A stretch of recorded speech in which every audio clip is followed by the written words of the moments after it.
Mr. Mayor, we are live now. Okay, thank you. You ready to start? Yes, we are. Meeting come to order. Sedolia City Council virtual meeting Wednesday, May 27, 2020, 6 p.m. Roll call, please. Ms. Sweat, Here. Mr. Colberg, Here. Mr. Campbell, Here. Mr. Morrison.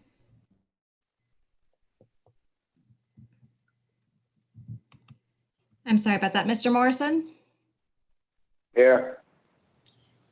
Ms. Rojas, Here. Mr. Nathan. Here.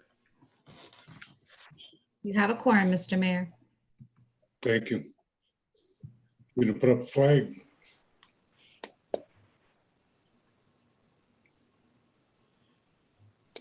Join me in the pledge of allegiance. I pledge allegiance to the flag. Flag, of the United States flag, of America, United States of America, to to the republic for which it stands, one one nation, nation, under God, under God, indivisible, indivisible, with with liberty and liberty and justice justice for all. We have no excuse absence. Agenda approval. I'll make a motion to approve the agenda. I second it. All those in favor, Sweat, Aye. Holberg, Aye. Campbell, Aye. Morrison, Aye. Rojas, Aye. Nathan. Aye. Okay, consent agenda. Heidi, you want to do that? Yes, thank you, Mr. Mayor. For tonight's meeting, the consent agenda consists of the minutes of the regular meeting, May 11th, 2020, and those are in your laydown. Get a motion to approve. I'll make a motion to approve the consent agenda. Second. All those in favor, Sweat, Aye. Campbell, Colberg, Aye. Campbell, Aye. Morrison, Aye. Rojas, Aye. Nathan. Aye. Thank you. No more mayor proclamations. Public presentation prior notice. Do we have anybody, Heidi? Not for prior notice, Mr. Mayor. Public presentations for items not on agenda. Public has 3 minutes each. Anyone?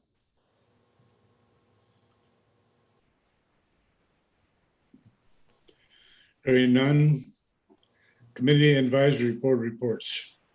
Each member has 5 minutes. Andrew Maddox, SVT Fire Chief report. Hi. Are you hearing me? Yes. All right. So the overall fire situation, Alaska has had 88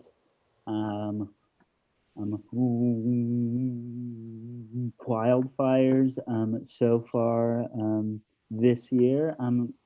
Except as of yesterday, it has 0 active fires throughout most of the states.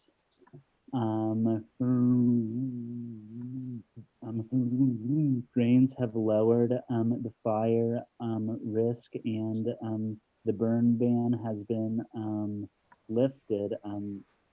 However, it is still in place on the Kenai Peninsula since we have not had as much rain here. The burn ban still states that you shouldn't have any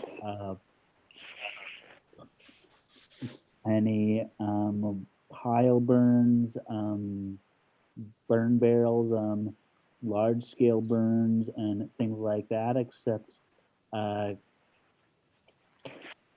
campfires are still fine, as are things like outdoor grills.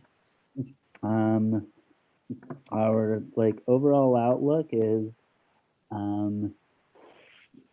that Alaska's fire season, as I've experienced it for wildfires, is ordinarily May and June.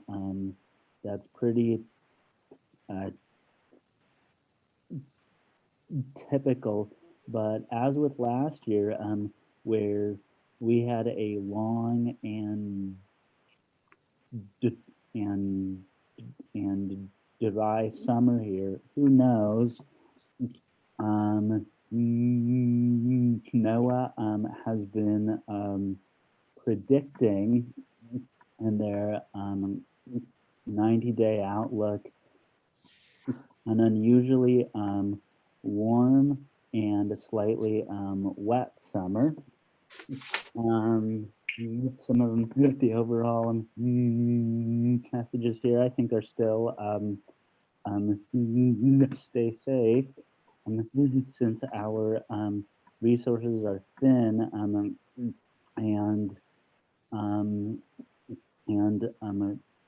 COVID-19 is still likely to have a strong adverse effect on firefighting logistics through the summer, and raise the health risks for firefighters on forest fires. And that's our overall situation. Does anybody have any questions? Thank you, Andrew. Any questions for Andrew?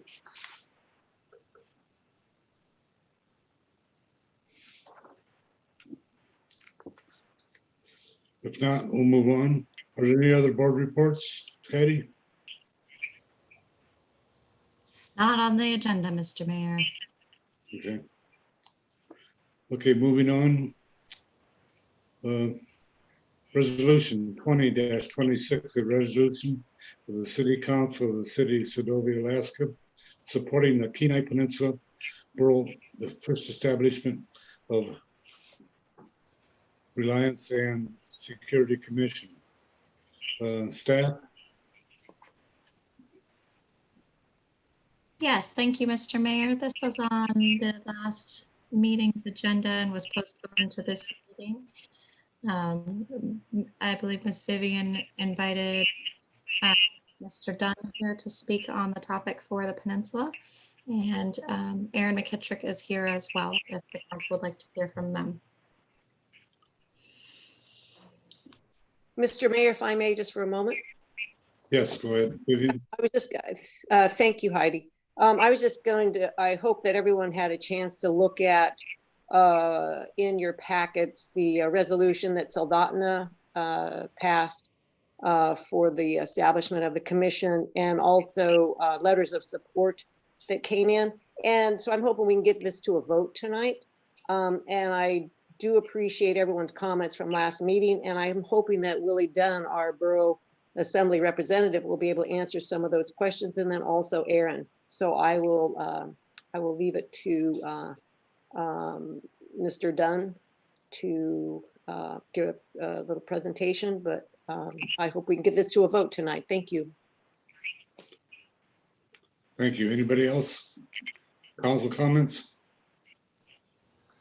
Are we going to hear from Mr. Dunn now? Hi, yes, I'm here. Can you hear me? We can Yeah, hear you. we hear you. Okay, great. Hi, everybody.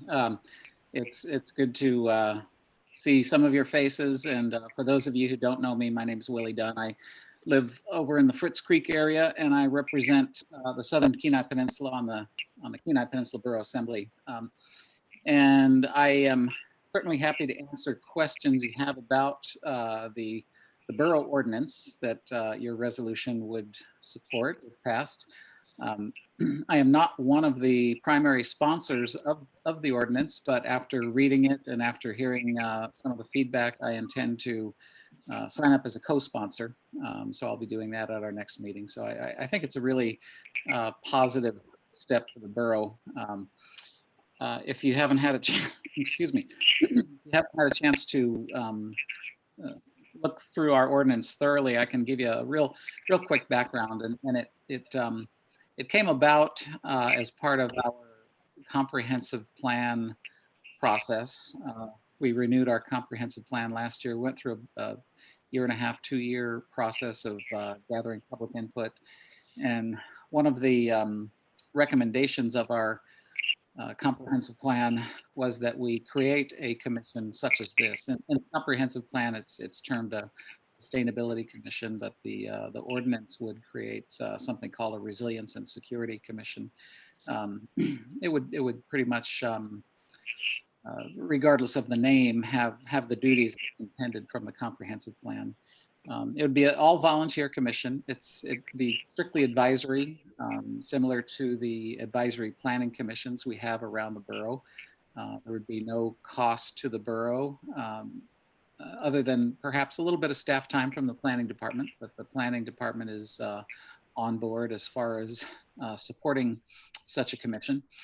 And the recommendations would be strictly advisory, but it would, the scope of the commission would include things like looking at diversion of materials from landfill and increasing the ability to utilize materials outside the landfill, recycling and composting, also looking at energy generation from our landfills. Another big one would be looking at cost savings through energy upgrades through our buildings. The city of Anchorage has a very similar commission, and they've identified roughly $3 million in potential savings annually, every year, just in the Anchorage schools. Of course, our schools on the peninsula are much smaller scale, but I think there's lots of room for cost savings by utilizing some energy assessments and analyses. Looking at the increased use of local clean energy. You know, we have Bradley Lake supplies part of the energy on the peninsula, but there's room for more clean energy on the peninsula. So that would be a part of the scope of such a commission. Anyway, I won't go through everything because it would take quite a long time, but basically that gives you an idea of some of the things the commission would be looking at and advising the borough on. This is a citizen-driven idea. It came from the citizens of the borough. It's not adding another layer of government. It came directly from residents and citizens here around the borough, actually. We've gotten lots of support from the Seward area. And you've seen resolutions of support from the cities of Soldotna and Homer. And we have folks from all around the peninsula that have been active in trying to get this going and help the borough not only save money, but improve the quality of life and improve things like agriculture and other long-term sustainable industries on the peninsula. And I'd be really happy to answer any questions that anybody has. Mr. Mayor? Yes, go ahead. Yeah, this is George Nathan on the council. So, looking at the Borough Resolution 2025, I believe it is, I see that you're going to have a 9 members of this council, and also mentioned support from non-government organizations. Could I ask you what non-government organizations you're talking about, that are going to supply support to this? It said support and funding. Yeah, that would be, thanks for the question, Mr. Nathan. And that would be in the form of grants. And as you all know, the borough is facing some pretty severe funding issues right now. So the non-government organizations would potentially be funding grants to the borough. There's a perfect example. We just learned of a grant opportunity recently for diverting food waste from landfills, and it's actually that one is a federal grant. That's the Environmental Protection Agency, but it would it would provide funding to set up composting programs to divert food waste from landfills and create a product that that residents could use in the form of compost. And a commission like this would be able to submit applications for such grants. There's any number of non-governmental organizations. It would I couldn't name any specific ones because there are dozens and dozens and dozens that could potentially help provide oversight and funding potentially. The one organization that has been working with the borough and would definitely work with the commission on this is the University of Alaska. They have offered to help with organizational and programmatic help for such a commission. And then as far as the 9 members, that's proposed, there would be members from 5 different areas of the borough and then 4 at-large seats. So we try and spread the membership out around geographically. And then there's also an option for a youth member, student, which would be a non-voting member, but trying to get young people involved. And then this financial support that you would get from NGOs would be funneled through you directly to the borough. How would that work? Yeah, that would, it wouldn't go through the commission per se. The commission would be kind of the liaison in finding and encouraging those grants. The borough already gets a fair number of grants from non-governmental organizations. It doesn't make up a huge part of our budget, but there's some significant grant funding to the borough. In fact, we have a grants administrator, Brenda Alberg. It's her job to assess those grants and apply for them if they're appropriate, and then the assembly oversees any of those appropriations. So this commission would basically help identify those grants and help facilitate getting that information to our grants coordinator. Yeah, just one more. Your meetings will be held, I believe it was monthly. Is that correct?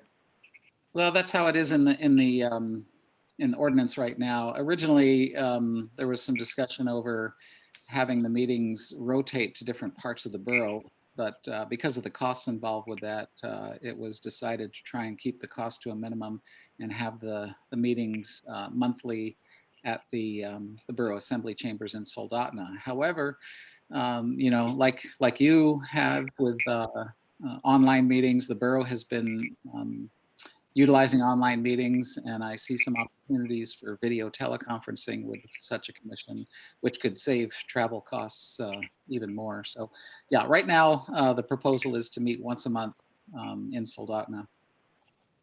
And are the meetings open to the public? Oh, absolutely. Yeah. They'd be following the Open Meetings Act, similar to our advisory planning commissions. They have to be publicly noticed, open to the public, and follow the guidelines within the Open Meetings Act. So absolutely public meetings. Well, you've allayed a lot of my my personal concerns about this. Thank you. You're welcome. Any comments from the council? Mr. Mayor, if I may? Go ahead, Vivian. Yeah, Willie, could you address again, because I had a constituent who asked me about the funding, and I think you covered that. The funding for the commission and in specific for those members, travel, would that come out of the borough's budget then for travel? But Right now, the way it's proposed, it would be 100% volunteer. So there would be no borough funds spent on the commission other than staff time with the planning department, which is already, that wouldn't be any additional time. There wouldn't be any overtime or anything like that. So it would take a little bit of planning department staff time, but there'd be no taxpayer funds spent on the commission at this point. And hopefully, like I said, looking at grants and working with the university, it could perhaps even bring some funding to the borough. right, thank you very much. Anyone else from the council?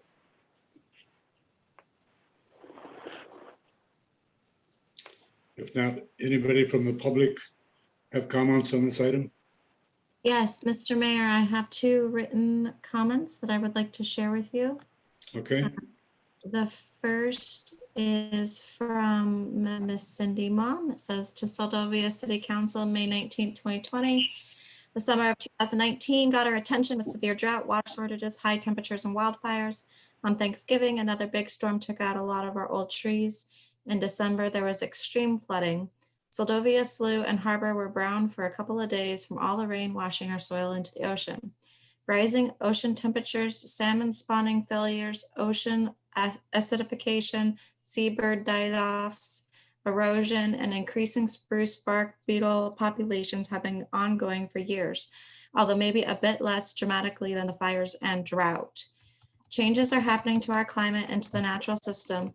It sustains. It's well past time to take action locally. We need to develop and adopt a climate action plan. We need to support residential, community, and region-wide renewable energy initiatives and projects. We need to support local agriculture, improve the efficiency of buildings and transportation, reduce solid waste, protect habitats of fish and wildlife, and invest in modern, clean, and local sources of energy. Resilience is the capacity to recover quickly from difficulties. It means being tough, having the ability to survive. Security is the freedom from worry and anxiety. It means that our food, water, energy, and natural resources are safe and will be there for us when we need them. I'm fully in support of both the borough's and the city's efforts to establish a Resilience and Security Commission. Thank you for the opportunity to comment, Cindy Mom. And then we have one in the laydown. And this one is from Sachiko Scott to Seldovia City Council members. The Kenai Peninsula Borough's efforts in the establishment of a Resilience and Security Commission should be supported for the well-being of the area communities, their residences, and the environment. Please vote to support Sachiko Scott. And if you allow me to stop sharing for a minute, I do believe that Walt Sonnen was going to try to join us. And if not, then I will try to call him one time to see if he can join us to give his comment as well. okay. You on the phone? Hello, Walt, are you there? Yes, I am. Can you hear me? Yes, we Yes. can. Okay. Yes, I would like to speak. Hello? Yeah, go ahead, we can hear you. There's just a big. Oh, okay, okay. There's some noise in the background there.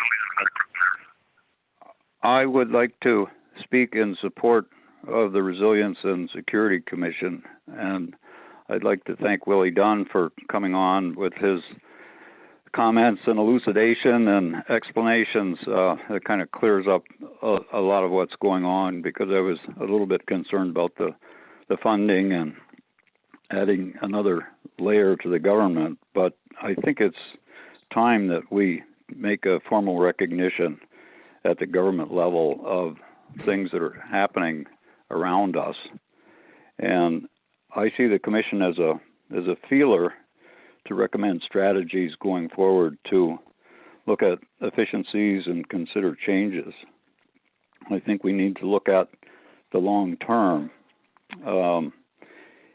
It's something that needs to be done, and if we don't establish a commission now, I think we might be taking another look at it several years down the line. And the sooner we get something going of this nature, I think the better off we'll be. I know it's another another level of government. It's a big chunk to swallow, but I think the benefits will outweigh the cost factor, and I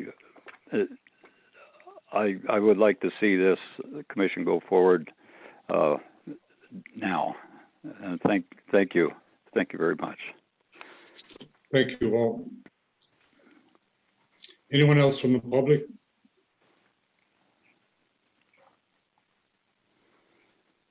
Heidi?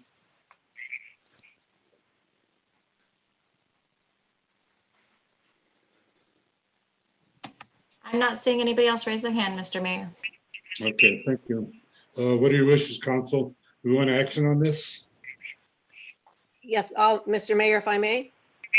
Yeah. Yes, I will make a motion to adopt resolution 2026. I'll second. All those in favor, Sweat, I, Holberg, Aye. Campbell, Aye. Morrison, No. Rojas, Aye.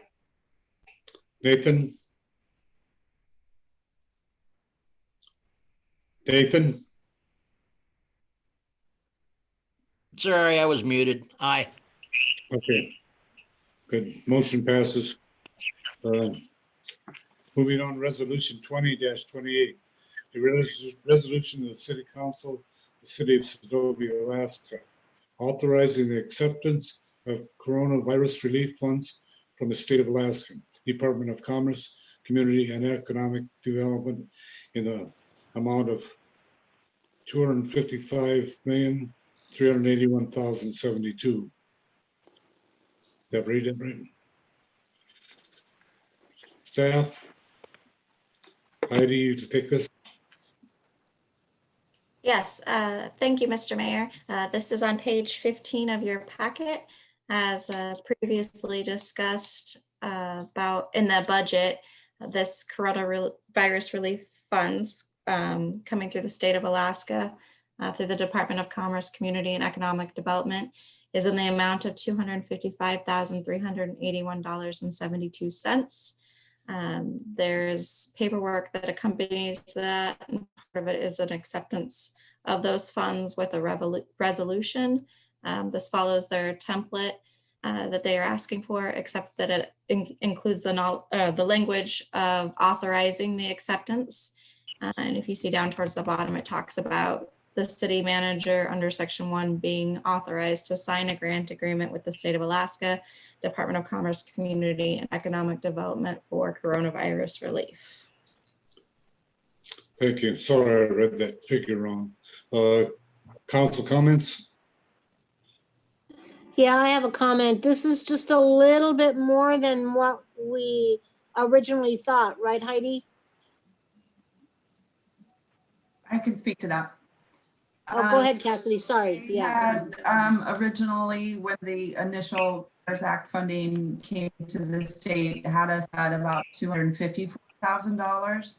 And this is slightly above it. They did some recalculations and adjusted it based on the CAP formula, the community assistance formula.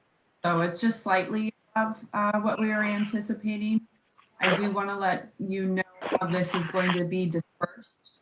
So on July 1, the disbursement that's available is right around 138,000. Municipalities are required to utilize and expend 80% of those initial disbursements before being eligible for the next disbursement. And the next disbursement is in October, and then the final one in December. of right around 30,000, I believe. Anyway, we have expended we have COVID-related expenses that we've incurred in FY20. And then with our budget, we've also done a very broad budget for these COVID funds that we will be adjusting as we incur the expenses throughout this year. We've adjusted our allocations for payroll, some of our support staff in the form of a custodian will be referred to as COVID-related personnel costs.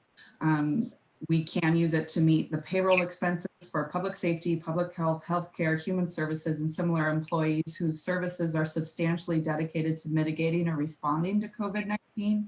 And that's been a lot of our staff's time and energy has been going into COVID for these last few months. And we're hoping that instead of 70 and 80% of our time that's been devoted to COVID will be lessened as this event goes on. We are also being very conservative with the funds in case we do have an outbreak and we do need to increase our mitigation and management of COVID-19 in a more direct way.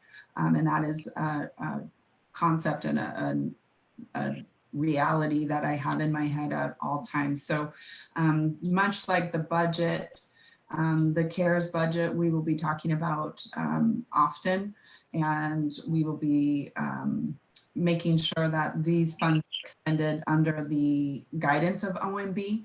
I have worked with the borough grant manager up there. I've been in meetings about what is the best way that we can track these expenses and do the proper grant reporting that's required by the state. And I feel very confident in the process and the system that we have in place. We've created that COVID-19 department, and we are tracking our expenses by classing them in that department. So I feel confident in our ability to manage these funds in the way that they were supposed to be released. Thank you. Thank you. Okay, Any more thanks, comments? Cassidy. Any more comments from the council? Oh, yeah, Mr. Chairman. Cassidy? Good. You, Jeremiah?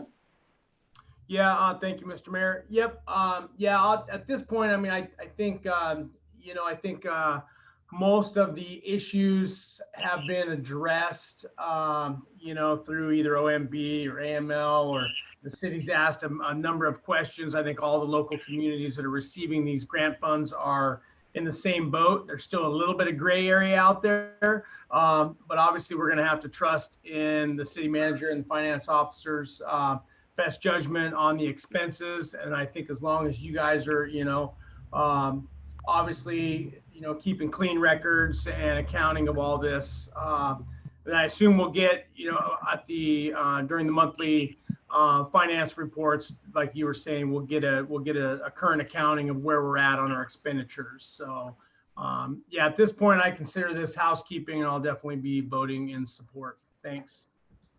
Absolutely, Jeremiah. And the expense reports will be included in our monthly financials. Additionally, I have ran the grant agreement and the verbiage through legal to make sure that we are clean and on board with that. Legal had no issues with the grant agreement verbiage and the language. And I've also spoken with our auditor about the audit requirements and the reporting requirements, and we're all on the same page, and they've given me essentially their blessing that we're on the up and up, and they're happy with the system that we have in place. Okay, perfect. Thank you. Cassidy, how did the powers that be come down on the issue of sales tax replacement with this money? How did that go? As far as I know to date, Revenue replacement is still not a reasonable, is not included in this grant. Thank you. Mr. Mayor, if I, Mr. Any Mayor? other comments? Yes, go ahead, Vivian. Yeah, yeah, this looks like a housekeeping resolution, and kudos to you for putting it together. And I'm sure it'll be done very thoroughly. We would hope that maybe things can change a little bit and maybe we can get some relief for the tax burden that we're losing, or the taxes that we're not going to be receiving. But yes, I look forward to seeing on our monthlies where the money is going and how it's being managed and how much time is going to be used for this. Now, when any time that you or Heidi are using time to work with this, that gets timed out into that. Yeah, any time and payroll expenses that are related to COVID management and mitigation are classed to the COVID-19 department. Okay, thank you. Any other comments, council? If not, we'll move to public. Anybody from the public have comment on this item?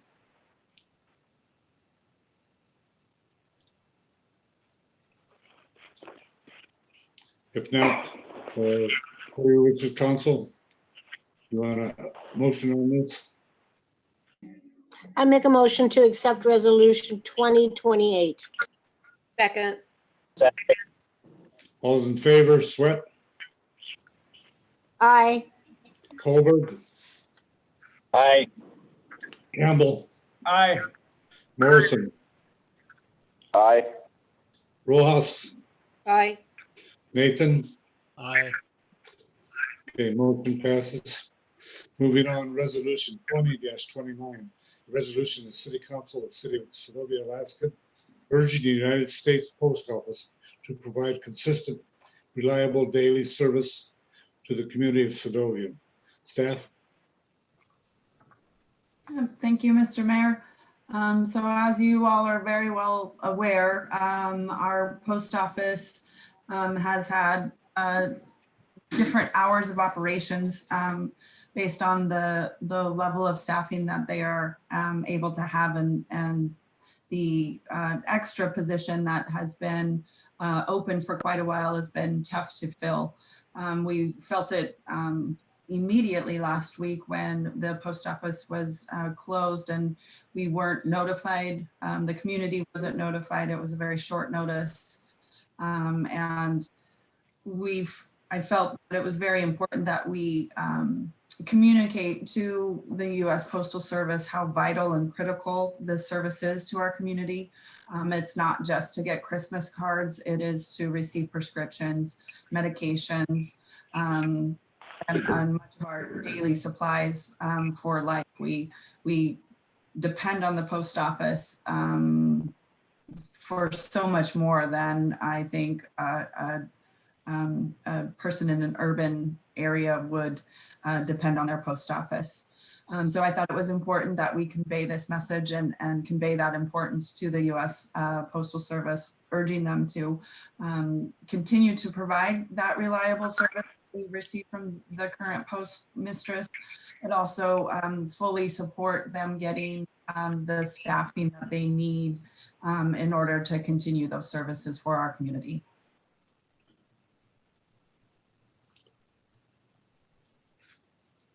Other comments, council? Mr. Mayor, if I may. Go ahead, Vivian. Yeah, I'm glad to see this on our agenda. It's a vital importance to Segovia. And I did very much appreciate the mention of the positions. I do hope that we hear from someone that they will communicate with the city, because I think the citizens look at the city to know all. And so it'd be great if they would communicate, and actually a person was hired for that aide position. And so I don't know what happened. It would be nice to know the status of that position. And I'm not sure if that's in our purview or not, but I'm very pleased to see this moving on. Thank you. Thank you. Any other comments, council? Yeah, Mr. Mayor. I have a Yes. comment. Go ahead, Jeremiah. Yep. Yeah, I'm obviously going to support this resolution, but I want to make a public comment on this. And I've talked to the applicant that was hired, and I'll tell you what, I am absolutely disgusted in the federal government's hiring process, specifically the post office in this case. I am not impressed, and I am also considering calling our congressional delegation that individual also reached out to during this process due to coronavirus concerns. What happened here is completely wrong. I think one of our citizens was treated highly unfairly. There has been absolutely no guidance or explanation issued to that individual as to why, after they were hired, they were unhired. So I would just like to say, I mean, I don't know, I'm not going to change this resolution, but if there is anything that a letter goes along with this resolution, I would absolutely urge our city manager to try to get an explanation, first of all, why this process has taken so long. And second of all, and this does highly upset me, as to why one of our citizens, a person that's lived here damn near her whole life, was treated so unfairly. So I'll let it go at that, but I am not happy about this entire situation. And under no circumstance should we be left without a post office. I am passionate about this. They need to, I don't care what they need to do, but they need to get someone on an airplane and get them over here and keep our post office open. It is vital to our community to have a post office, and it's inexcusable for them not to provide someone at our post office, period. That's all I have. Thank you. Any other comments, council? It's John. I fully agree with Jeremiah. Okay. Any other comments, council? Yeah, I have a comment. I of course totally agree with what Jeremiah said too. I think it's horrible the way this all transpired. And I think we need to be really, try to be supportive, figure out, see if we can get an answer as to what's going on. And are we going to get regular service? Like, I know it was posted, I think, for the hours were posted for the rest of this week. Do we know what's going to happen next week?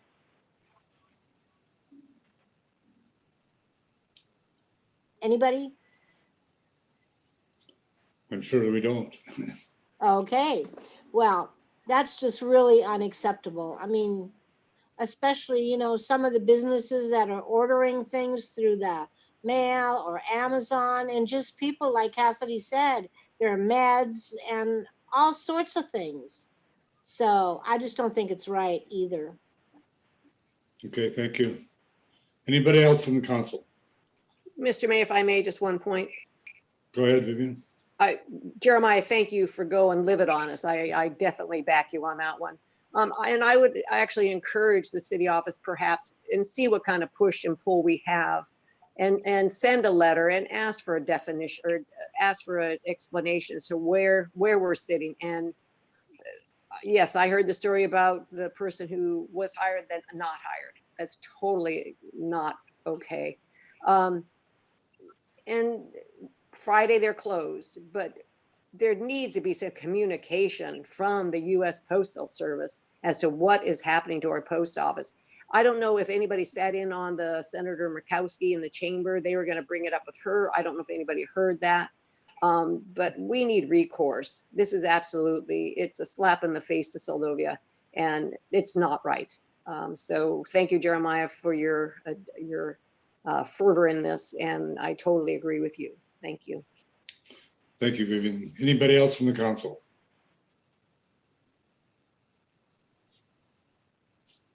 Hearing none, we'll move on. Anybody from the public comment on this item?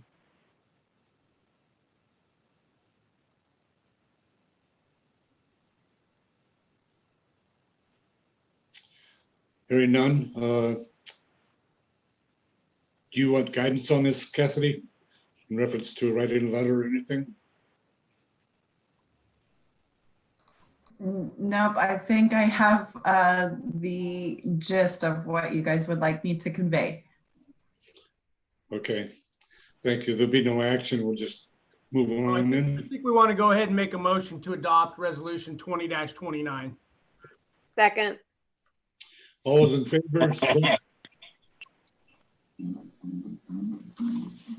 Brett, Aye. Holbert, Yes. Campbell, Yes. Morrison, Yes. Rojas, aye. Nathan. Aye. Okay, motion passed. Moving on. Ordinance 20-11, a non-ordinance code in the city of Sedalia, Alaska, accepting FY 2021 fee schedule, Appendix A of the FY 2021 budget, Section 4, rates, fees, charges established. Staff? Yes, thank you, Mr. Mayor. I will screen share again. This ordinance 2011A is in your regular packet, but I would like to inform the council that there was a small, very typo-based error in the fee schedule itself. If you scroll down to or change to page 30, you'll see at the top under the header for FY 2021 proposed, it says FY 2020 harbor fees. So I apologize for that. That amended fee schedule with the correct header was placed in the laydown. It says FY 21 harbor fees and continues with the FY 2021 throughout all of the fee schedule. Thank you. Comments from the council? Mr. Mayor, Vivian. Yes, go ahead. Yep, we've worked long and hard on this and the staff has done an excellent job. I think we're ready to move forward. Any other comments, council? This is John, I agree.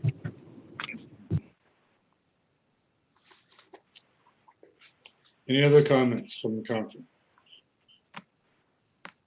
Yes, I also agree with this and will support it. Okay. Anyone else from the council? If not, anyone from the public care to comment on this item?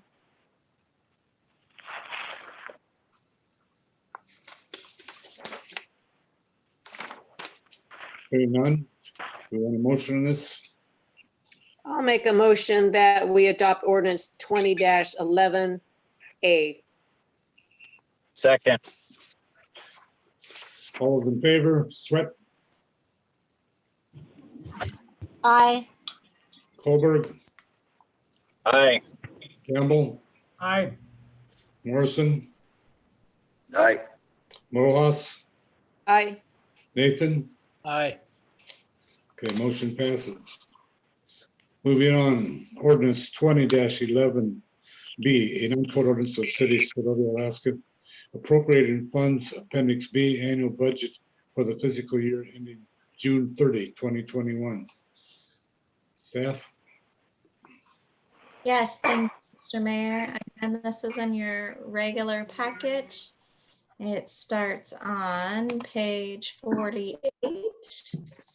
It does include that CARES Act of 254,554.50. So if we could get an amendment for the amount that was just added for the correct amount, that would be fantastic. And that amount is 255,38172. Otherwise, I think everything else here is set to go.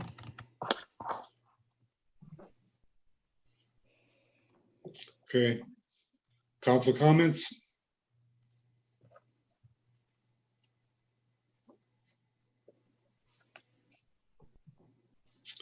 Heidi, you need an amendment on this? Yes, Gotta go to thank you, public Vivian. Comment first, don't we? Oh. Are we gonna do it when we come back or public comment?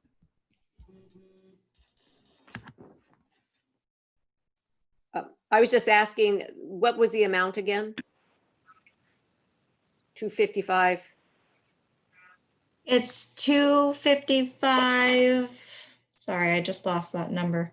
381.72. Yep, that's the number. Okay, thank you. Any other comments, council?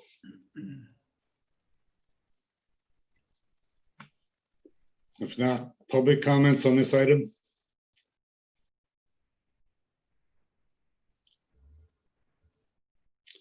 Hearing none, you want a motion on this item? Yeah, Mr. Mayor, I'll go ahead and I'd like to offer an amendment to ordinance 20-11B. Like to amend the CARES funding amount to 255,381.72. I'll I'll second that. second. Okay, all in favor? Sweat, Aye. Morrison, I'm sorry, Colberg, Yes. Campbell, Yes. Morrison, Yep. Rojas, Yes, Nathan. Aye. Okay, motion passes. Moving on. Okay, Mr. Mayor, I'd like to make a motion to accept ordinance 20-11B as amended. second, Second. All in favor? Sweat, Aye. Colberg, Aye. Campbell, Aye. Morrison, Aye. Rojas, aye. Nathan. Aye. Okay, motion passes. Ordinance 20-12, a non-code ordinance of the City Council of the City of Sedovia, Alaska, authorizing a temporary discontinued rate of 50% of the commercial water and sewer water billing rates for the commercial business of Sedovia experiences financial hardship due to the COVID-19 emergency. Staff? Thank you, Mr. Mayor. So this is the non-code ordinance for that COVID-19 emergency utility relief for commercial businesses that we've developed and discussed and proposed. This is just the final piece to getting that support to our businesses that are going into these summer months with all of the uncertainties surrounded by COVID-19. Thank you. Council comments?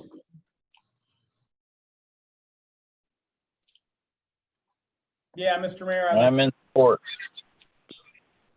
Just a moment. Jeremiah? Yep. Yeah, I should probably, I mean, although when we talk about conflict of interest, you know, you have to define significant. I think I would get a benefit from this as a business owner. I would not consider it a significant portion of my income, although it would be much appreciated, obviously, given the financial stress that all the businesses are going to have this year due to the lack of visitors. So I appreciate the city's efforts to bring something forth like this, and I'm definitely in support of it. Thank you. Thank you. Colberg, you had a comment? Yeah, I didn't say I'm fully in support of this. Thank you. Any other council members? Comments? Yes, Mr. Mayor, this is Vivian. Yes, I'm also in support, and we've discussed it, and we all agreed that it was a good benefit to help our businesses out. Thank you. I'm in support. Any other comments from the council? If not, any comments from the public on this item?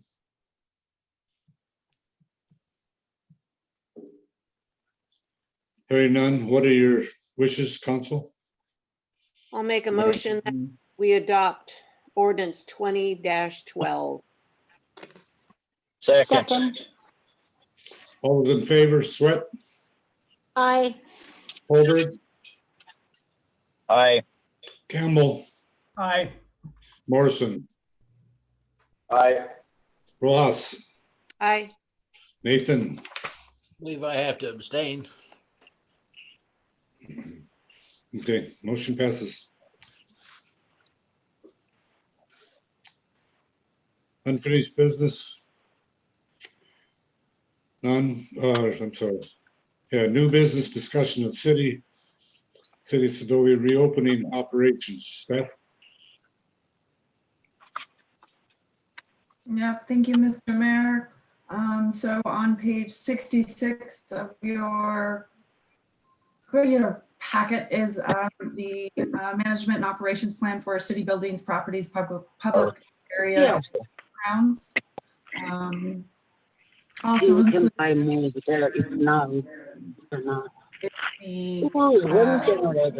library, Seldovia Public Library plan for reopening as well. As staff, we have met and discussed comprehensively our buildings, our properties, what services they add, and how we are going to approach protecting their health and welfare while also providing the services, essential services to the citizens of Seldovia. We've installed our sneeze guard plexiglass in our city hall down here, as well as the harbor master's office. We have deep cleaned the majority of our buildings, with the multipurpose building still being doing some renovations in there. But this just basically communicates to our staff and to the public how we are going to go about providing services and being available to the public. We're requesting that people obviously social distance, but for our city offices and our harbor master's office, we're requesting that we have only one customer in that small space at one time. We've got floor plates down indicating 6 feet spacing where it's available. And we've just kind of made some modifications, disinfecting, sanitizing schedules, processes. We've gotten all of our cleaning supplies and made sure that they're available at each one of our buildings, and that all of our areas are being properly disinfected and cleaned, and that also anybody with COVID-related symptoms is required to stay home. We're going to be communicating, we communicate often anyway, but daily check-ins, we're just going to be checking in on one another and making sure that everybody's safe and healthy, and practicing all of these new guidelines for mitigation of COVID-19. Thank you. Council comments? Mr. Mayor, this is Vivian. Go ahead. Cassidy, do we have a date? I'm sorry. Do we have a date that we are looking at opening up areas? Did I miss that? It depends on the department. So the harbor master's office is open. Again, because of our staffing, our lack of staffing and our lack of budget, where we have modified hours in her office. In the offices down here, we are all here on staff from 8 to 5, but we're open. We're going to have office hours open 10 to 3 to the public once we get our signage up. We're hoping June 1 is a good start date after today's meeting and the feedback that I received from you all, that June 1 was a really good way to approach it on Monday morning. The time that we're going to be spending here in the morning prior to opening will be disinfecting and cleaning our areas and the restrooms and our work areas and the common areas. So we have schedules kind of built around our cleaning schedules. But we all down here have been available by appointments, and we're encouraging people to utilize the phone and email and make contact with us. And if they do want an in-person meeting, to go ahead and schedule that, we are available. And we are also taking social cues. So we have customers that have been down here and we're requesting if they want to wear a mask, then do so. And then we ask them if they would prefer us wearing a mask when conducting business. And we kind of just have that a little bit more personal conversation with the customer before even delving into whatever they're doing to conduct business with us. So we've had some people request services outside of the building. So I know Heidi has notarized some stuff outside of the building in open air. So we're really trying to make our customers feel comfortable and safe, however that looks. And making sure that they know that we are available to them. And I know that the same is going on down at the harbor offices. The library is beginning their curbside pickup. So their online selection is available and people can check out books. And then there's Sarah, the director, has developed a schedule with her volunteers, and they've done the online or the curbside pickup and implementing that service very soon upon the approval of this plan. The challenges that she has met is having enough volunteers and enough human resources to offer these services to the public. So that's a huge hurdle, and that's a common theme in a lot of the conversations that we're all having recently, is that we do want to be available. We want to be offering services. We want to be available to the community. However, our staff and resources are so limited, and our volunteers are limited, that's the bigger hurdle that we're having to face to get over. So, and once we get down, see how this kind of soft opening is going to work, I think that we'll be able to make adjustments as we go along. But I mean, I'd like to communicate that the city office, we've been here, all of our staff, we haven't laid off. There's been somebody in our office since day one. We've never had 0 people in this office. So we are available. We are responsive, and there hasn't been a gap in service. It's just been a modification in services in terms of how and when we can do things for people in the community. Right, great, thank you. The harbor master bathroom and then the boat washing bathroom down that way, are those open 24/7? Right now, the harbor master's bathrooms are open 9 a.m. to 9 p.m., I believe. And once we get more staffing, we're trying to clean that space at least 3 times a day in a 12-hour period. And we're discussing how that's going and how that's being received to have that modification. And then we do have signage that we've gotten up just to communicate to people that while we are trying to keep everything on a sanitizing and disinfecting schedule, our resources are limited. So there's a certain amount of caution and responsibility that the user groups need to take when using these spaces. Same with the park. We're getting our signage ready, and we're going to do a disinfecting of all the equipment maybe once a week. If the custodian position can get filled, then we can put that into our scheduling and be more consistent with that disinfecting. But we are recommending that the user groups for that space bring their own wipes if that's a concern that they have. And to know that we aren't there wiping down those high touch services every day or multiple times a day.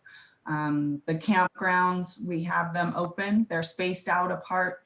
They're spaced far enough apart to promote social distancing without any modifications. We do let the user groups know that they need to bring their own disinfecting and wipes and do their own kind of sanitary services on the picnic tables and things that they're going to be occupying, because we don't have a devoted employee that's out there wiping down those spaces out there. The restrooms, the public restrooms at the airport, Jackalope Bay, outside beach, and the RV park, and the boat wash building, they are all being maintained and wiped down and washed down, bleached down regularly from our refuse staff. So when they go out there 3 times a week, Monday, Wednesday, and Saturday, they're also hitting those restrooms and making sure that they're wiped down and cleaned and the garbage is taken care of and all of that. The restroom down at the boat wash, our public works guys have that in their schedule to hit that a few times a week. So we're trying to make do with what we've got and do the very best that we can. And I feel that we've done that with this plan. Sounds like it. Thank you. Thank you. Any other comments, council? Mr. Mayor? Yes, go ahead, George. Yeah, Cassidy, I talked to you the other day about an idea that Bobby had about using some COVID money to do this cleanup. How are we doing on that? Yeah, so I do have the applications. I have one submittal, and I'm waiting for the additional submittal before doing the hiring, beginning the hiring process. But those personnel costs will be covered by COVID-19 funds. Super good, thank you. Additionally, and Heidi can speak on this, we are drafting, and we've gone into the council chambers and measured and spaced out seating with social distancing standards in place. And we're working on developing a hybrid public meeting plan that includes our IT person to go in there, and we want to be able to have the screen of Zoom attendees up in that space, so that there's a back and forth and a platform where both kinds of attendees can go in there. We're also painting that space and retexturing and getting the wallpaper off of those walls and doing a deep clean. We're replacing the carpets in that space along the hallway, the stairs, and also the library as well.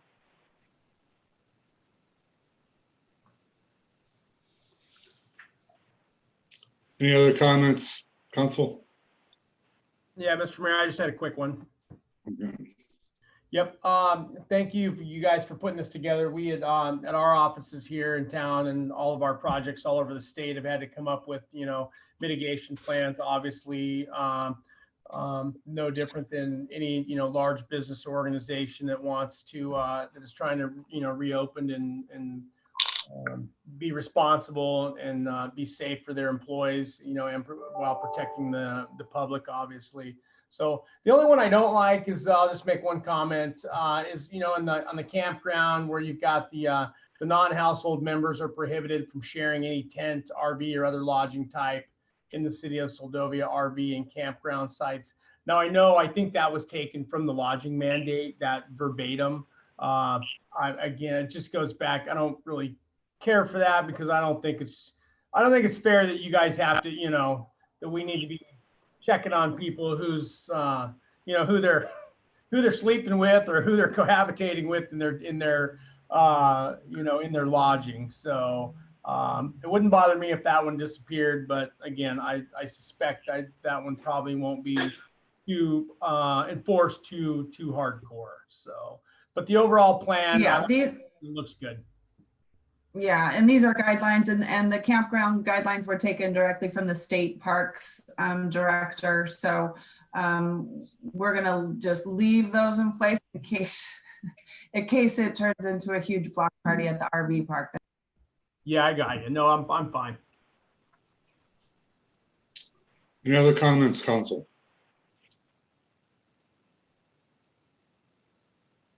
If not, move to the public. Any comments from the public on this item?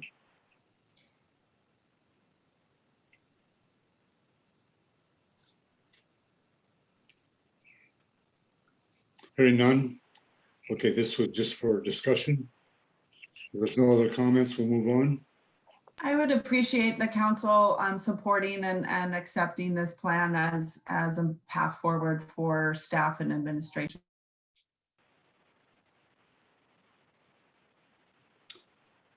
You want a motion on it? I'd like to offer a motion to accept the plan that's submitted by the city manager as is written for reopening. Did you second that, Vivian? I'll second that, yes. Okay. All in favor, Sweat, Aye. Goldberg, Aye. Campbell, Aye. Morrison, Aye. Rojas, Aye. Nathan. Aye. Okay, motion passes. Moving on. Discussion, Chamber of Commerce 4th of July events. Staff?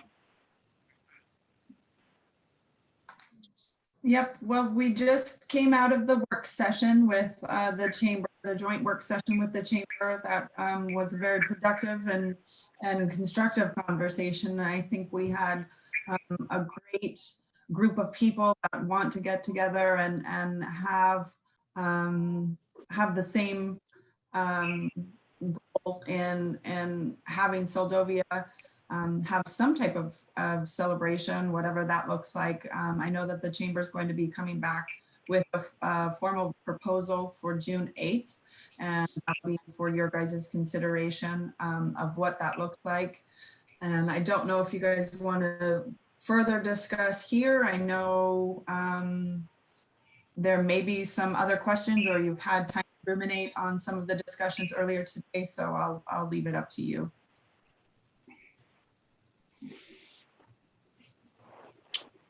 Okay. Questions, council? I have a comment. I think we're good, Cassidy, as far as I'm concerned, until they, come up and decide what it is that they want to do. We're going to be talking about it again, so I don't think we need to discuss it any further here. Yeah, Mr. Mayor, I'd just like to offer one additional comment to that. Okay, go ahead. Yeah, just in the event that there's any additional people or public that, weren't tuned into that, the work session, from my observations of that, there was, it seemed that, the majority, if not all the council was on board for, some sort of limited celebration, again, whatever that may look like. My idea was that we keep, and I think it was agreed, pretty much the agreed to by all that, no events that we're going to draw any big crowds or, have any, close gatherings. Perhaps we, some of the comments were perhaps we have a parade or the run, definitely support local businesses. And again, I think the chamber will look at those events, see if that's something that they can, manage safely and responsible, and bring that back to us. I think I just want to reiterate the one thing that, when we come back to that is we need to make sure that we send out the unified message from the city, the council, locals, that it's unified in that it's not going to be the same what people are used to. So hopefully we'll have a check on, crowds, which I imagine, almost all communities are in the same boat. So I don't anticipate, massive crowds, of course, unless it's a beautiful weekend and everybody has the same exact idea. So, but we do need to be prepared if there are a number of people that do show up, in the events that we are going to be offer. So, yep, that's all I've got. Thank you. Any other comments, council? Mr. Mayor, Go ahead, George. it's Vivian. Vivian, I'm sorry. I Yeah. saw this picture. Okay. Yeah, well, yeah, I'll be curious and for the June 8th meeting and see what the chamber is coming up with and then see how comfortable the council is with what they have come up with as far as what events or how it's going to look. And it's exciting. It's changing things up is always a good switch and kind of, but I'll hold all comments until we have our next meeting with them to see where we're at. Thank you. Thank you. Any more comments? Mr. Council? Mayor, Go ahead. Mr. Mayor, Yes. are we talking no food booths or anything of that nature, or what's I haven't heard much about that. You want to answer that, Cassidy? I think that we're waiting for the proposal from the chamber. Food booths have not been mentioned in the discussions, so I'm not sure if they're going to be entertaining that or trying to support local businesses and encouraging people to use them for their dietary needs that day. Yeah, I just hadn't heard it mentioned, so I was kind of wondering about it. And like I stated before, I think it should be 4th of July as usual. I don't know why we're trying to control people. They're going to come here anyway. We're going to stress ourselves out trying to monitor 500 people. It's an inside job to stay away from the COVID. So I don't know. That's all I have. Thanks. Any other comments, council? If not, move to the public. Anybody from the public want to make comment on this?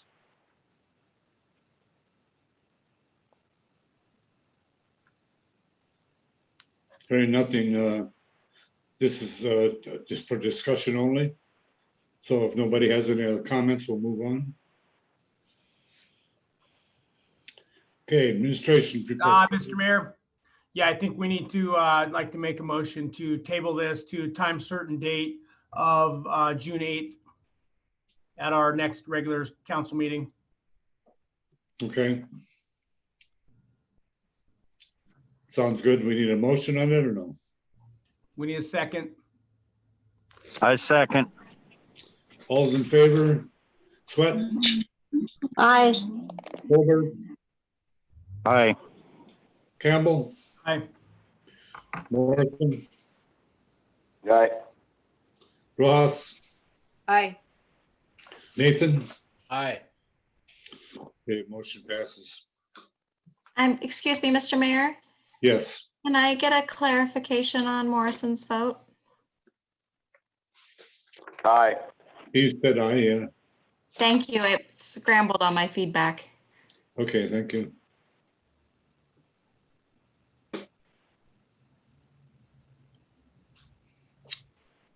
Okay, just a moment, please.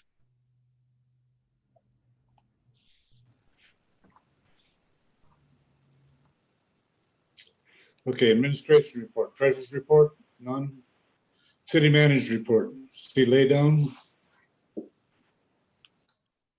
Page 30. Thank you, Mr. Mayor.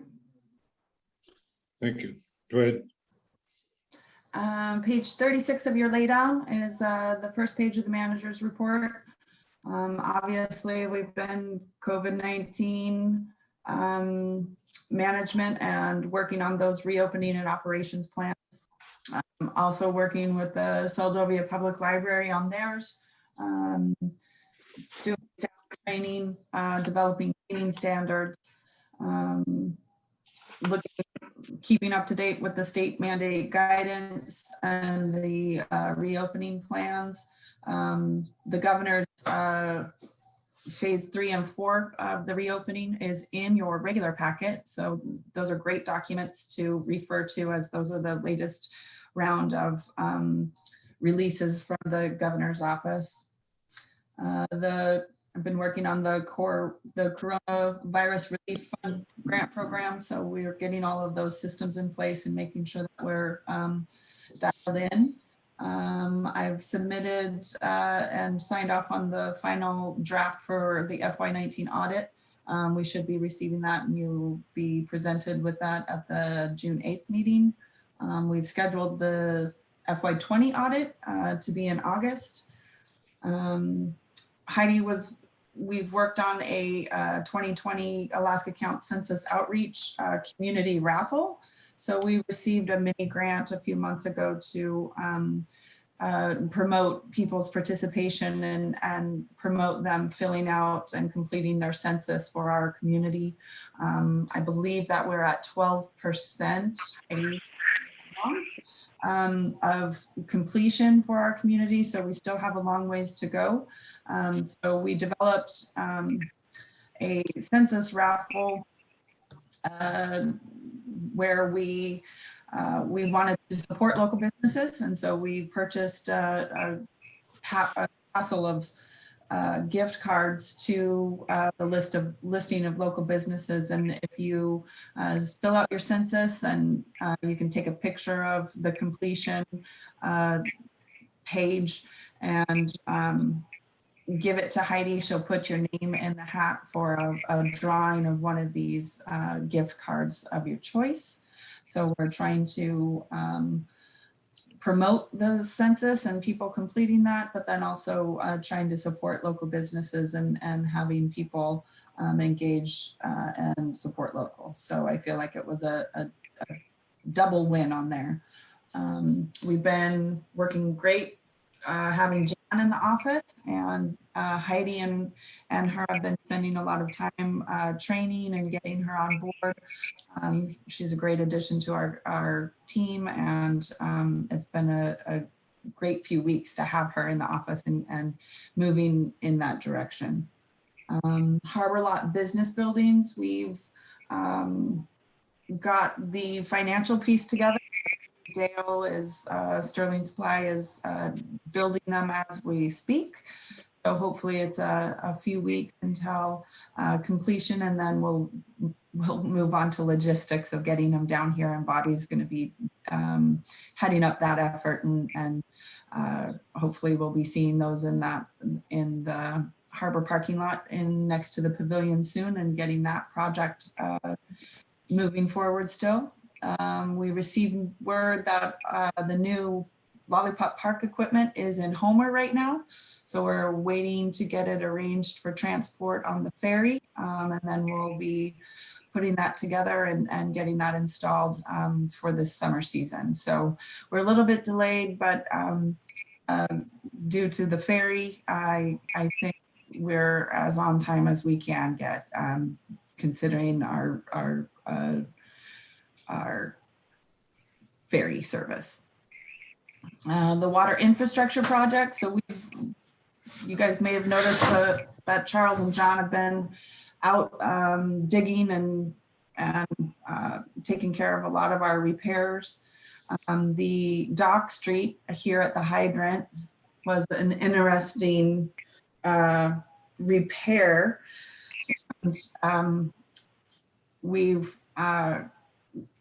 We're collaborating and having Jim Hopkins help out with those digs. He's got the more beneficial and applicable equipment for us to use that's easier for the guys to use, but he also has a lot of some institutional knowledge that he's been able to pass on to the team for future project repair. So it's been a teaching and learning moments for our public works guys on that.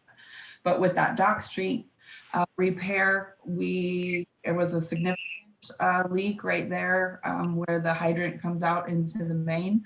Once that was repaired, we saw a 40,000 gallon a day decrease in our usage. So that was a big win for us to get that one fixed. The Main Street and Harbor View Drive was a nice surprise where they opened it up.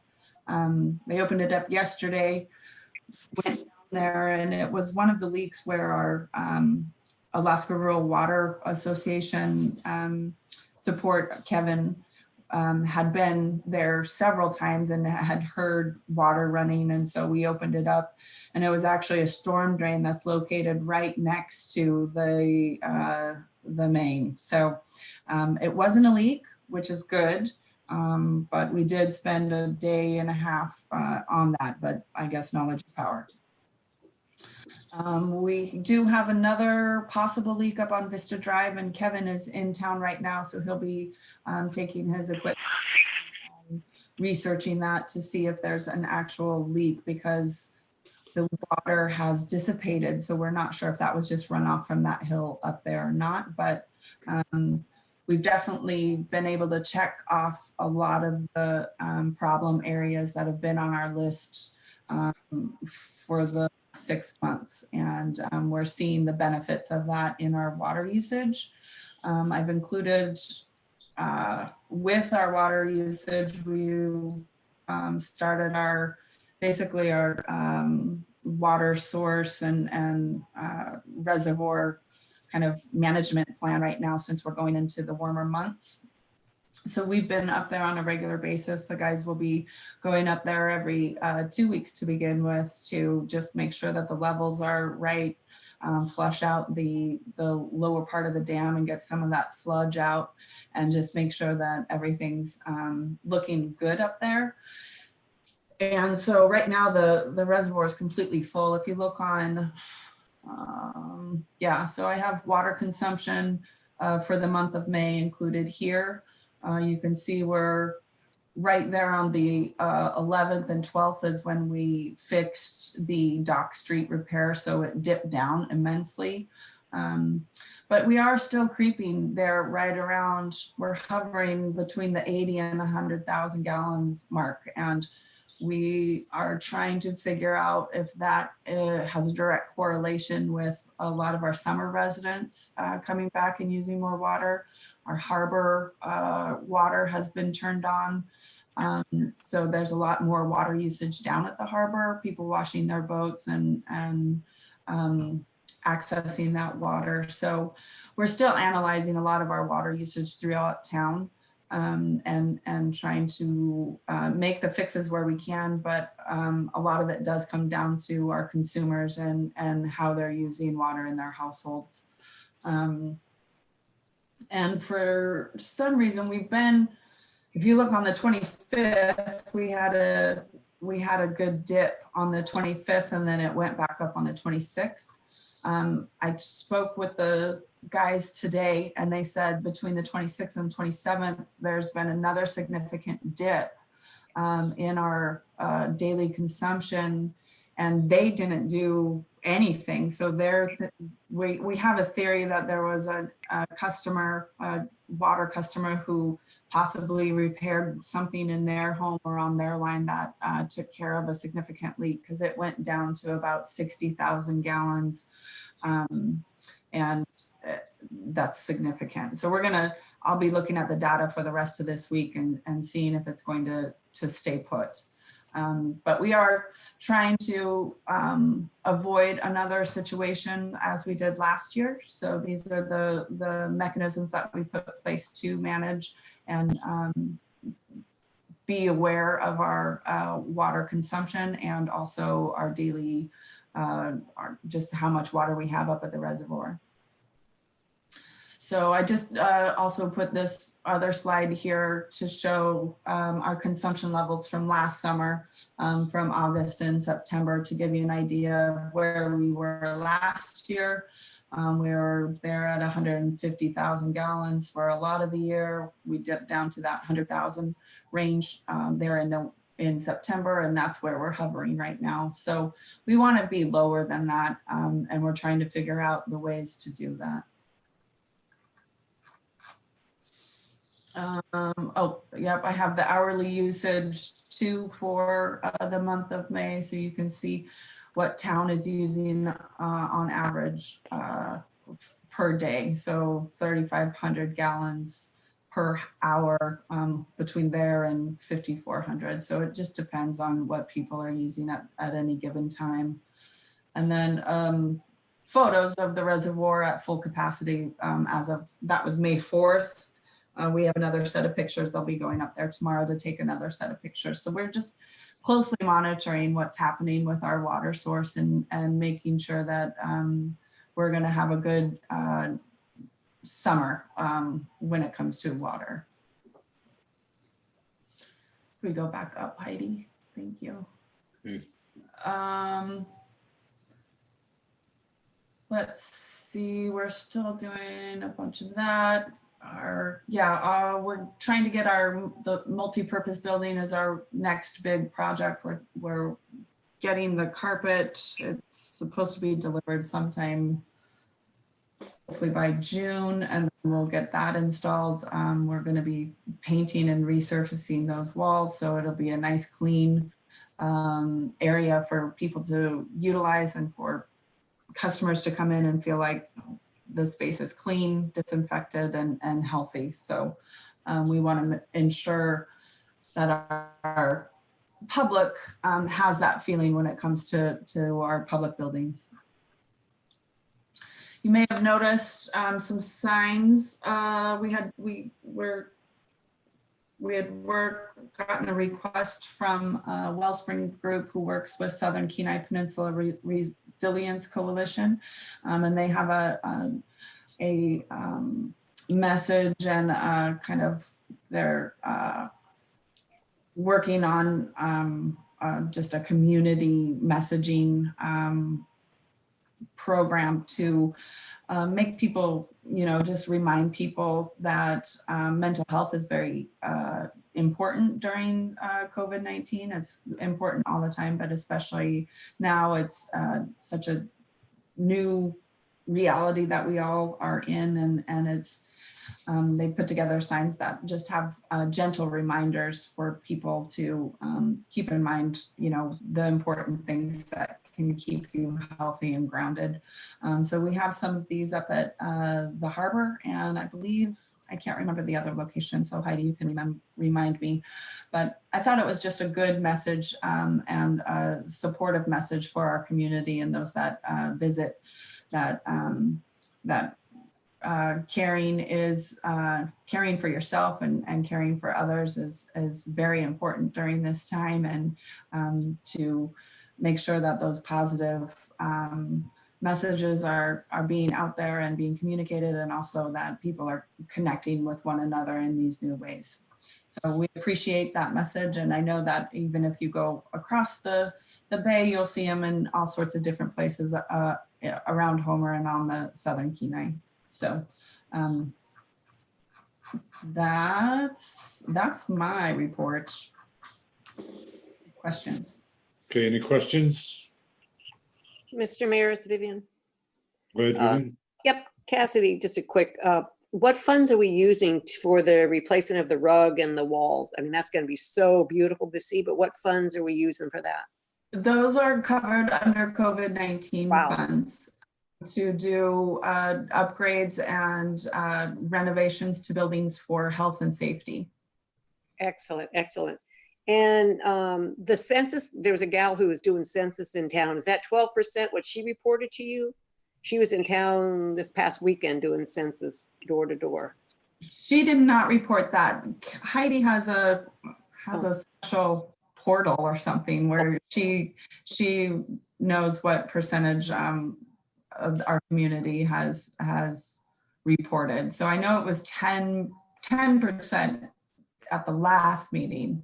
And then I read somewhere that it's 12% now. So we really need to get that message out there that people need to do the census. And if they, let people know if they don't have computer access, call us and we can schedule an appointment and put them out in the front computer out here and help them get that census completed for our community.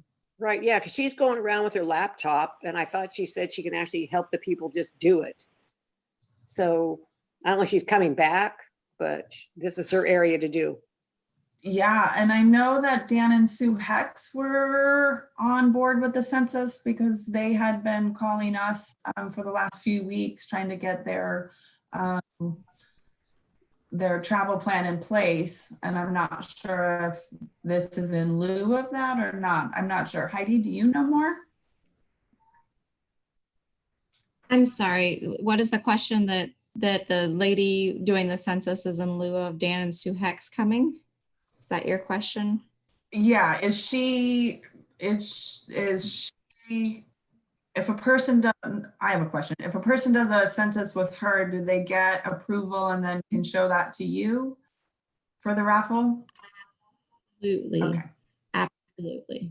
And there are 48 gift certificates. So there's 48 chances to win. They're $5 gift certificates to 8 different businesses. And if you want to see the response rates for the community, it's at 2020census.gov /en/response rates. And it's a fabulous tool because you can see the whole nation and where we're at. I'm actually just pulling us up right now. And I can do a real quick screen share so everybody can see where Soldovia is at. So I guess, have we had a pretty good PR about these gift certificates, and that's part of a plan? I just put it out on Facebook this week, Oh. and we'll continue to update and let people know. I need to put something at the post office and on our bulletin boards as well. But yes, we just received the majority of our gift certificates this week, and I have a couple more I need to pick up. But please spread the word, fill out your census, just send us a picture or let us know that it's done, and we'll put you in for a raffle for one of the 48 gift certificates. Mhm.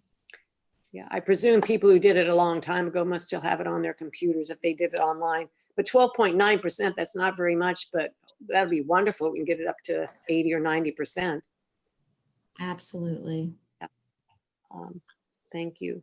One more question about the road going to the reservoir. Did I see somewhere that was on the summer work list? Cassidy?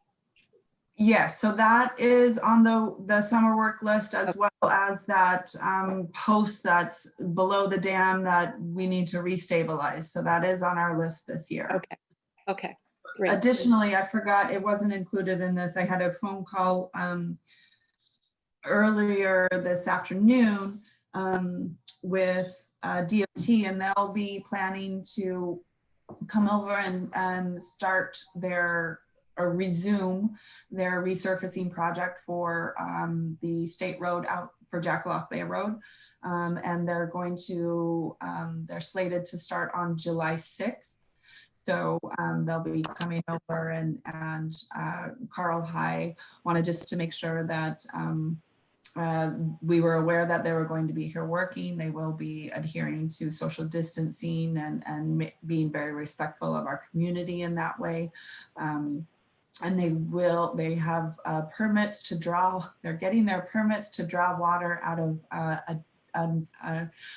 Barber Creek. So just wanted to let you guys know that that project is on board, and they should be working on the rest. I think they got to mile 4 last year, 4.5, and they'll go clear out to Jackalock Bay. So it'll be nice to have that done. Any other questions? Yeah, Mr. Mayor, I just had a quick comment and one question. Yeah, I was glad to hear about the Lollipop Park equipment. I think that's long overdue, so that'll be exciting when that comes in, and I'll be glad to see that. And then I don't know how we're going to do that, if the guys are just going to put that in or if they're looking for volunteers, but I would definitely be up for volunteering if and when the time comes for that, or if they need anything, just let me know. Second question, street sweeping. I haven't heard much about this yet. Are we doing any sweeping? Are we getting a state sweeper? Are we doing Hopkins? What are we doing? The state is non-committal at this point. I know that because of COVID, everything's kind of been backlogged a little bit, but the request has been made. They just are not committal at this point. Jim Hopkins has a sweeper. And I know that he's offered several times to contract that out. And to be honest, I haven't spoken with Tyler or the state about how they want to split that bill, since the majority of that street sweeping is the state highway. And I don't necessarily, that component is not listed in any of our MOAs with the state. So I don't know if that just needs to be worked out, or if we split the costs to do our Alder Street, Fulmore, Harborview Drive, and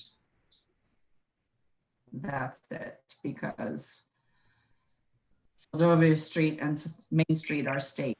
So that is probably worth an inquiry, a little bit more direct inquiry that I can do. Yeah, I'd like to just keep that on the radar before we get too far in the summer. And just one comment on that too.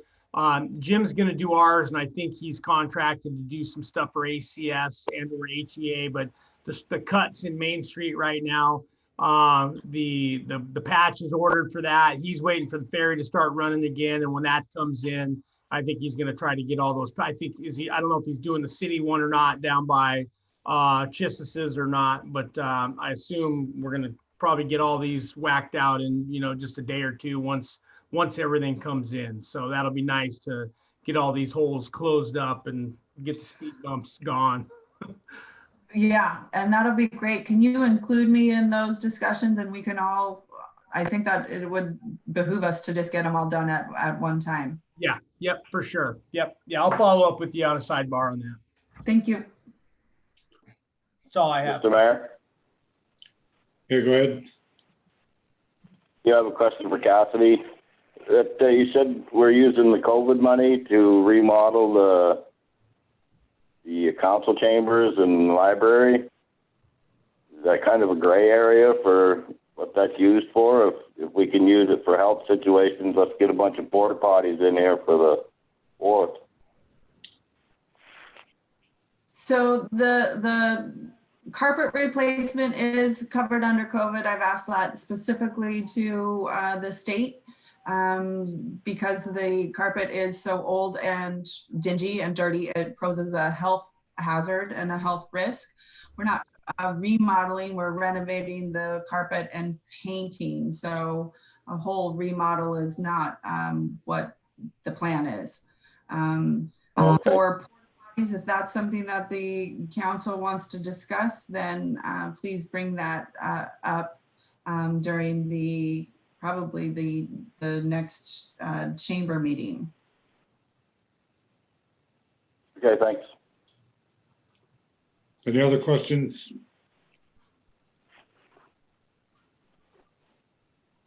If not, we'll move on. Chief of Police report, see lay down.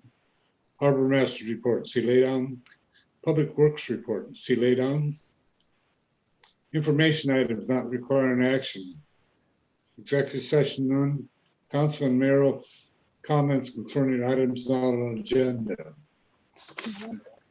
Yeah, Mr. Mayor, I had a quick question there.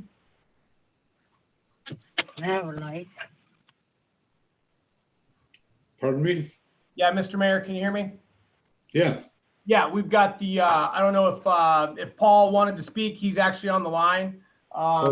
Just whizzed right over that real quick there.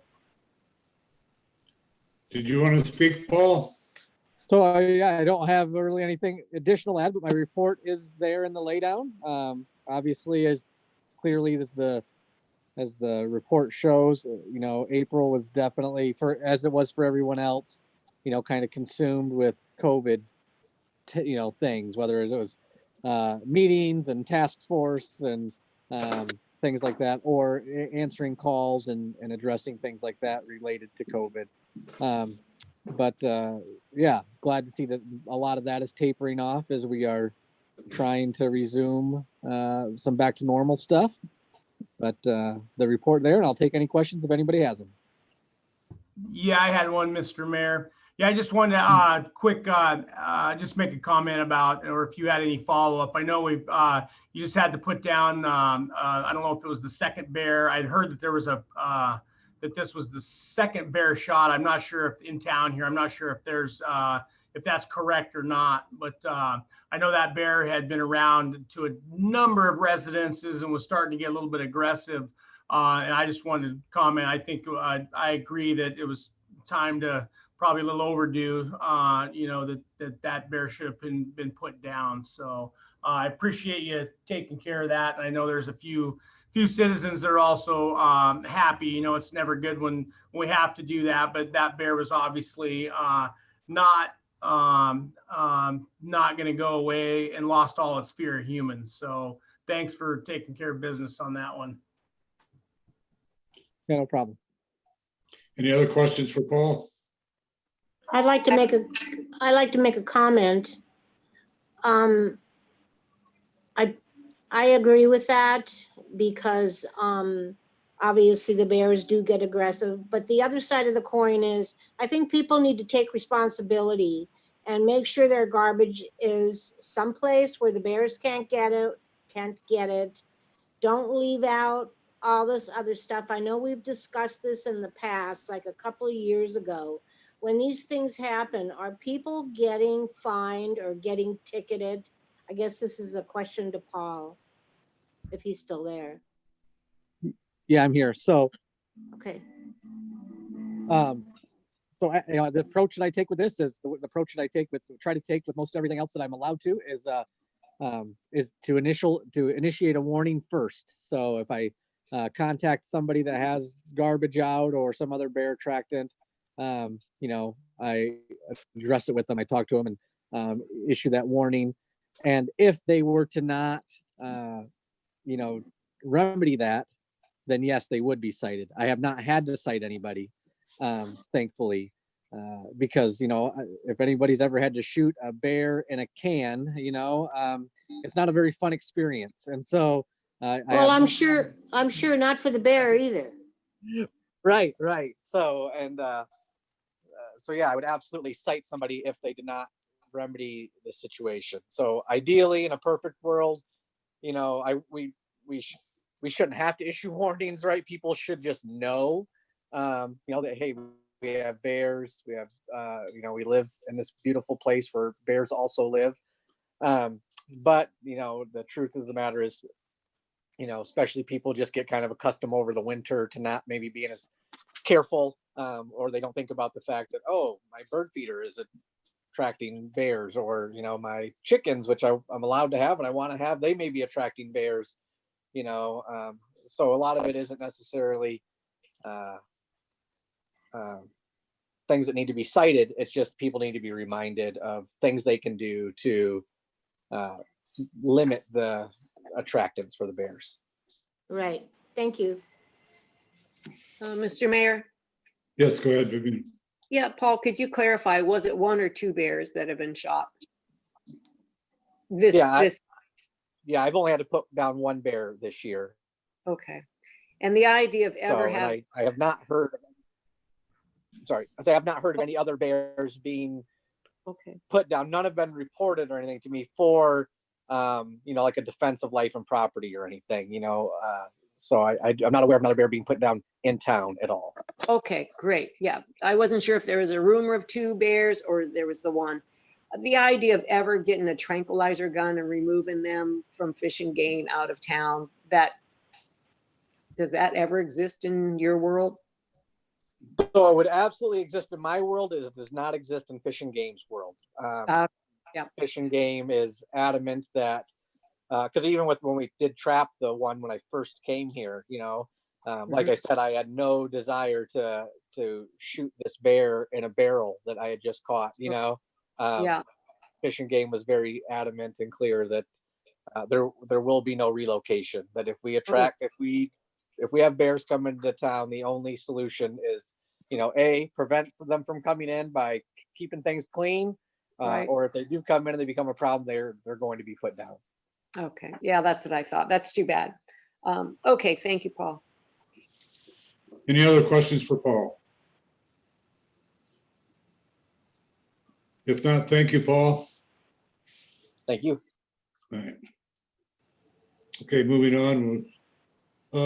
Council and mayor reports concerning items not on the agenda. Sweat. Yeah, I just want to say, thanks to the gals in the office for putting all that mitigation stuff together. I know, I've talked to Sarah, obviously, and, saw all that stuff that she's put together, and man, I can't believe it. It's hard work, even though a lot of it is taken, from the state mandates. It's still a lot to put it all together. So I thank you guys for doing all that. And yeah, it's just something else right now. So thanks. Colbert, Yeah, I'd like to thank all the city employees for all the hard work they're doing in these troubled times we're having. Thank you. Campbell, Yeah, thank you as well to the staff for all your guys' hard work. Just keep it up. And I know we're all looking forward to getting back to somewhat of a normal life here at some point. So appreciate everyone's discussion tonight on all the different subjects. So I apologize for losing my cool a little bit during that one, but I'm very passionate about that when I feel that there's something that is just unjustified or wrong, when you're talking about, government and process, in the way they treat their citizens. So again, sorry about that. Morrison, Yeah, just thank the staff, and it was kind of nice having a joint meeting with the Chamber of Commerce tonight. That was pretty interesting. So just thank everybody and be safe. Ross. Yeah, Ross, Thanks, everyone, for all your hard work. Staff, excellent job as always. And welcome. I see Jan is still there, so I want to welcome Jan officially to our meetings, and we'll be seeing her probably in her financial report in the next month or two, I suppose. All right, thank you. thank you. Nathan, Yeah, thanks, everybody. It was a great meeting. And Vivian, I think Andy tried relocating bears in the trailer a couple of times, and it took them about 20 minutes to get right back to where they started from. It's just kind of economically unfeasible to do it with a helicopter because we just don't have enough road system to get them far enough away. Anyway, real good meeting. Thank you. thank everybody. Next meeting, I'd like to get on the agenda about, we don't have anything on the records as far as the size of the cemetery plots when somebody buys a plot there. So next time, got any questions before that, feel free to ask. And thank everybody. Next meeting, regular meeting will be held Monday, June 8th, 2020 at 6 p.m. A motion to adjourn, please. Make a motion to adjourn. Second. Adjourned. Thank you. All right, bye, everybody. Good night, everybody. Good night.